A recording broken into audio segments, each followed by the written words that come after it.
Hello, my dear friends. Hope all of you are doing great. And I'm back with a new video. And in this particular video, we are going to talk about a couple of topics, some of which are already on everywhere on the news, and probably you are already following about the happenings. But what we are going to talk about is what needs to be done and how we can avoid such kind of situations in future. And also, I am going to talk about another very interesting and proud topic related to Indian Defense Forces. So the first topic is related to recent Air India incident, which happened on 4th of August for the flight that was coming from Phuket to Delhi and lost altitude of around 300 feet suddenly. So we are going to talk about that, and also we are going to discuss about uh, the recent induction of INS Shruti, uh, uh, offshore next generation offshore petrol vessel for in the Indian Navy's fold, and how that is going to really help the Indian Navy on its capability enhancement. So we are going to talk about all those points. Apart from that, I really wanted to talk about the uh, Kaveri 2.0 engine, but I thought that we'll keep that for the next episode, because I want to talk about this engine and its development and background about that in depth. So we'll cover that in upcoming episode. So in this particular episode, let's talk about those two topics. So, with that, if you are already following us, please uh, don't forget to subscribe and like this channel. And let's get into the details. So, first topic is related to the Air India AI 2379 flight 2379 coming from Phuket to Delhi on 4th of August. So we know that the aircraft had suddenly lost altitude of about 300 feet, and which caused at least around 20 passengers to be injured. And along with that, also about four crew members who got injured. So uh, already we know that an AIB investigation is going on that topic, but there has been a lot of discussions in news and on the social media, as well as in various other channels. Uh, so I thought of talking about not just what happened, because maybe all of you are already following what has happened. So we know that the pilot has tested positive for the toxicology and psychoactive analytics test, and which also kind of uh, you know uh, give an indication that pilot was not in his best health condition.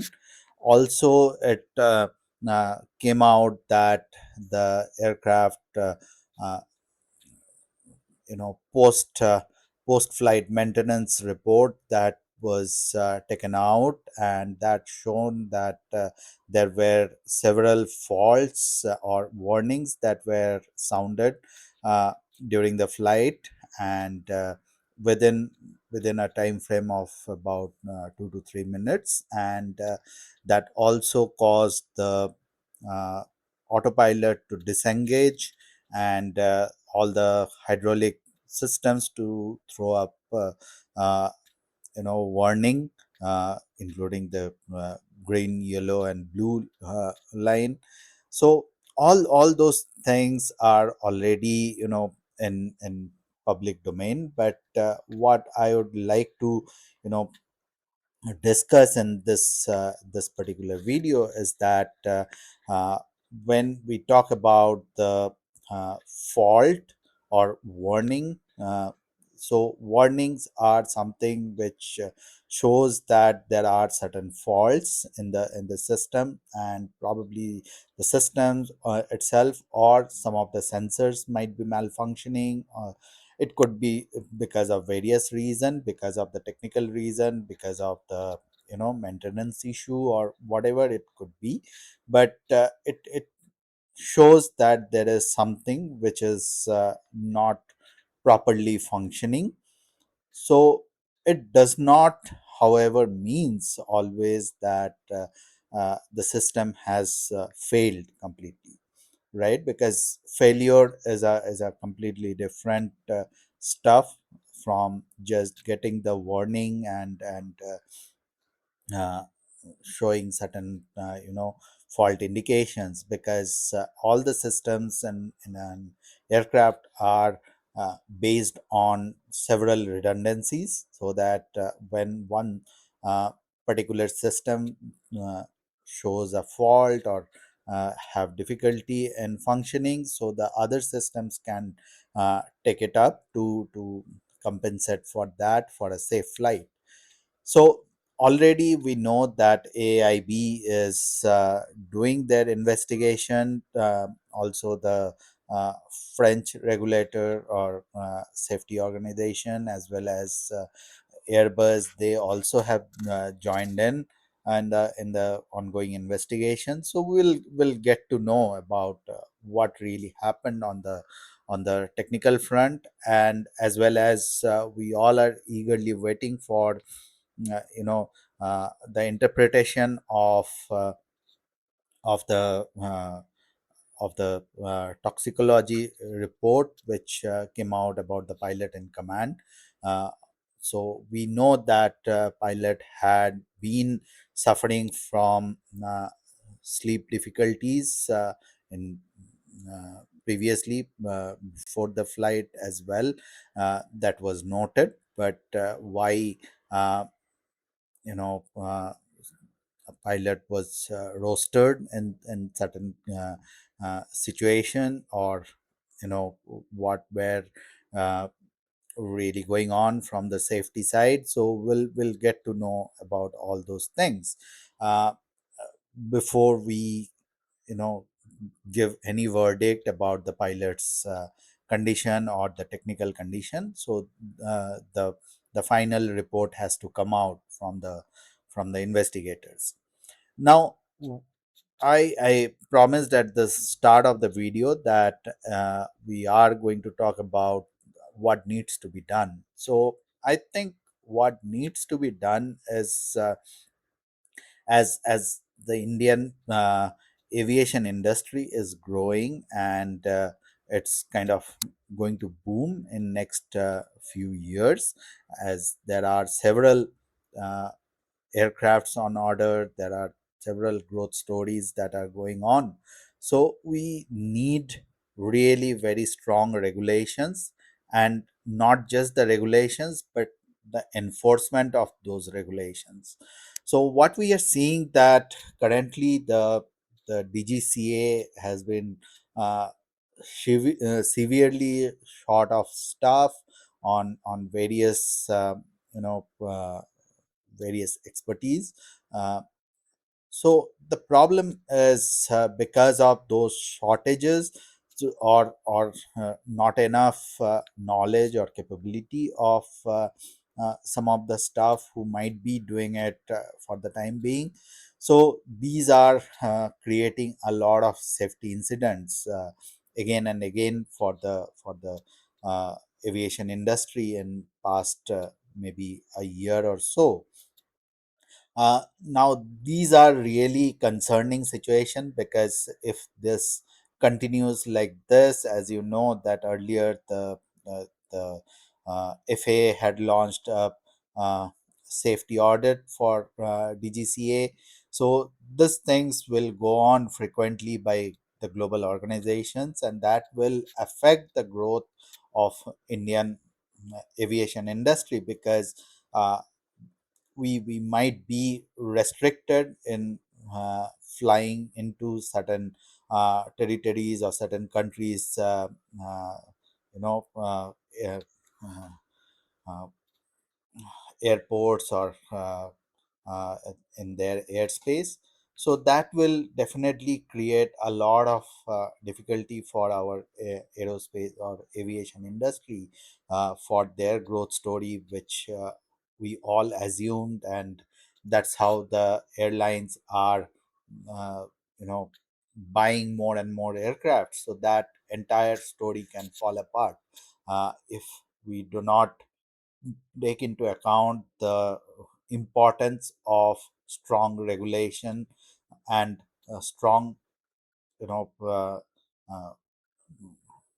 application of not just those forming those uh, regulations, but also how we are applying those, enforcing those in the day to day activities. So that is what is going to be very very important, and that's where I think the government and the Ministry of Civil Aviation has to pull up their shocks, and they have to really come out and give those directions that we need to uh, put things in place so that this kind of situations can be avoided in future. And if we see that the airlines is at fault, or any particular individual or pilot uh, is in fault, so in that case the strictest possible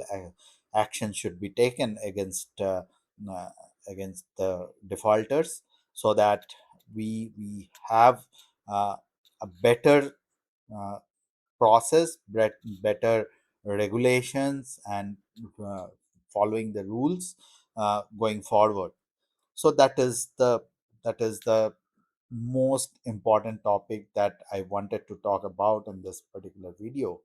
Apart from that, the second topic which I just briefly want to talk about is the capability or enhancement of capability of Indian Navy. As you know that Indian Navy has been on a roll for last maybe couple of years, uh, where they have been inducting one after another uh, different kind of ships.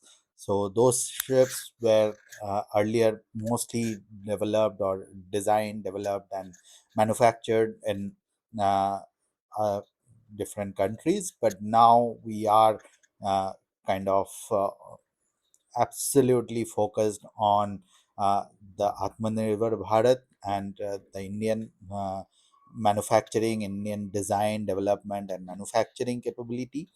So the latest one is that a couple of days back that Indian Navy has inducted INS Shruti, next generation offshore petrol vessel. It was inducted from Kolkata by GRAC, Garden Rich Shipbuilders and Engineers. So they have been a pioneer in supporting this entire uh, initiative of indigenization. And what is special about this vehicle, and why it helps in uh, enhancing Indian Navy's capability? So we have been inducting a lot of vessels over time. So a lot of destroyers, frigates, stealth frigates, and uh, several other vehicles or vessels. And this one is particularly important because this is one of the uh, the modern vessel which is going to uh, monitor and kind of provide that safety net for our offshore assets. As you know that India has been developing its offshore assets in different regions quite aggressively over time. So uh, patrolling and providing those safety nets for those offshore assets in various regions, especially in Andaman Seas and in Indian Ocean region. So this vessel is going to play a very critical role in that. This 113-meter long vessel is able to pick up a top speed of about 23 knots and can uh, can travel around 8,500 nautical mile at 40 knot speed. So it's a huge range, and that range is not just going to help in uh, in providing uh, that offshore uh,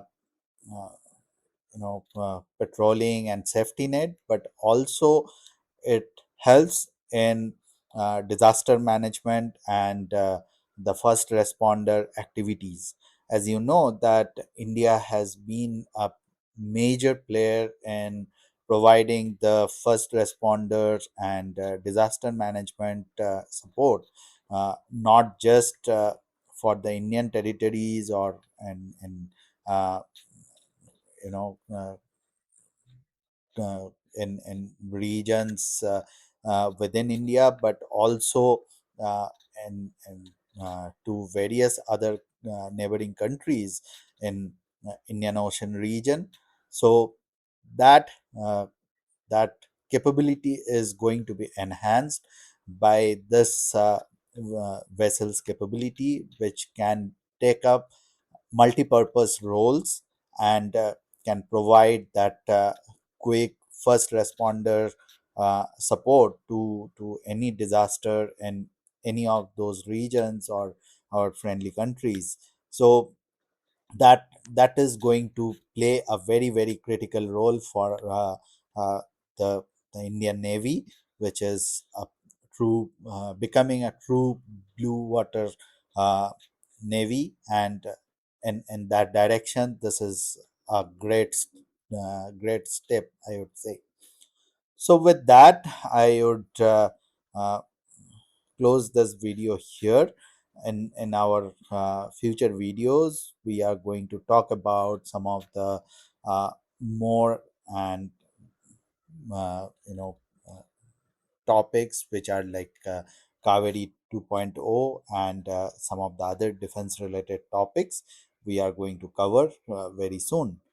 So with that, I wish all of you a, a happy Independence Day in advance from Scrap Aerospace, and have a great day. Thank you.